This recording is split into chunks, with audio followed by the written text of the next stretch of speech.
next guest became the best skateboarder in the world. Since then, he's gone on to create an empire consisting of books, fashion, and video games. Please welcome to the show the legendary Tony Hawk.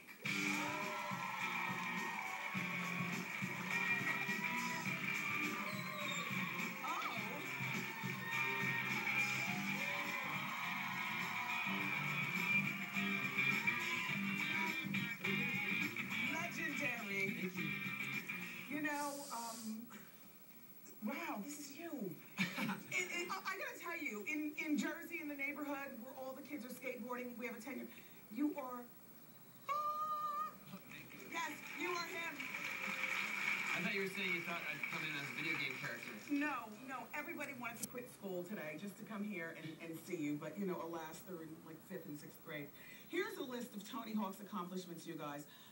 You were the first national world champ of the National Skateboard Association. You won 9 gold medals in the Summer X Games.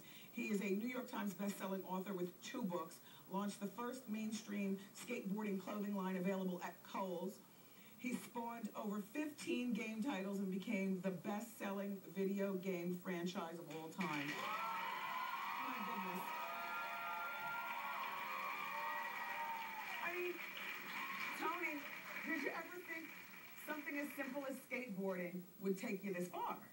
No, not in the least. I mean, when I started doing it, it was very unpopular. It was the furthest thing from cool you could do. So yeah. I didn't think it would even be a career outside of high school. You're from San Diego, California. Yeah. Yeah. And so now, you know, years later, here you are, sitting on top of the world, and you were blessed enough to also have family sitting there with you. 3 kids? Yeah, I have 4, actually. 4? I have 3 boys, and there they are.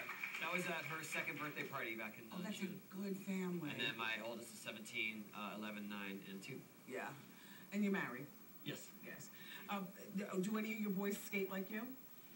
My oldest son is 17, actually. He's already got his own career started. He makes money. He travels the world without me. It's really strange. It's like he's just like this dude I know. Dude. Like, he's a guy I know that's a really good skater. And yeah. I see him sometimes at home. Yeah. Well, senior year in high school, I heard that you were making about $150,000 a year. Yeah. I mean, was it ever a thing? Do you stay in school or do you curse out your teachers and leave? It was challenging. I actually bought a house while I was still a senior, and that was extremely challenging to stay focused and to be responsible. Yeah. And my roommates were also in the same school, and they're like, "What are we doing?" I think my grades went down a notch on my senior year just because I was late all the time. Yeah, gee, you think. Yeah. So now you've gotten a lot of attention in Hollywood. Tell about the Tom Cruise story. Oh, no.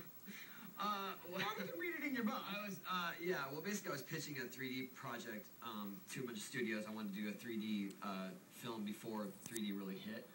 And different superstars from our sports doing really amazing stunts in 3D. And it went all the way up to the top of the line, United Artists, to Tom Cruise. And he said, I want to meet Tony, and invited me to his house, have dinner, and talk about the project. Okay, wait. It was interesting. Who do you bring with you when you go to Tom Cruise? Well, the director that we had attached to the project, yes. And our agent and both of his agents and managers. Was Katie there?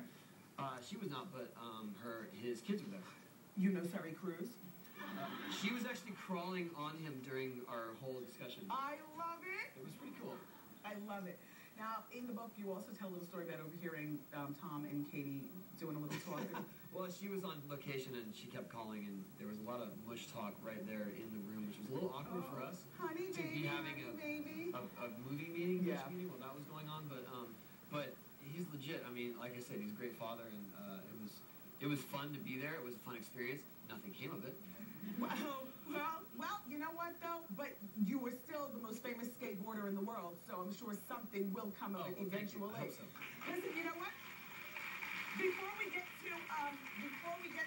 getting on the game and everything, you are known for doing some really amazing tricks. And there's this trick that Tony does called the 900.